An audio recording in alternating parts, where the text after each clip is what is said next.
আসসালামু আলাইকুম শরীফ ওসমান হাদি ভাই। এই হাদি ভাই আপনারা, এই হাদি ভাই আপনাদেরকে আমি এই সালামটা দিলাম, আপনারা আমার সালামটা গ্রহণ করেন। ধন্যবাদ। আজকে 3 দিন পার হতে চললো, এই সোশ্যাল মিডিয়ায় এই সো কল সুশীল সমাজরা চুপ। একটা বিড়াল মরলে, একটা কুকুর মরলে ওদের বুক ফেটে যায়। আপনাদেরকে একটা কথা বলি, সঙ্গ দোষে লোহা ভাসে।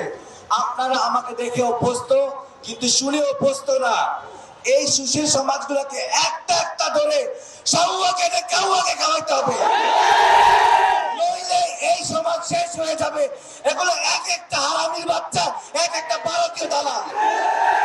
আজকে আপনারা শপথ নেন, এই বাংলাদেশে যে কোনো দোকানপাটে ইন্ডিয়ান প্রত্যেকটা প্রোডাক্ট বয়কট করবেন। এবং এই সুশীল সমাজ এই সকল শিল্পীদেরকে ধরে রান ধরে ফেলে ফেলবেন। আমার দেশকে বাঁচাইতে হলে এই সুশীল সমাজগুলোকে একটা একটা করে শেষ করতে হবে।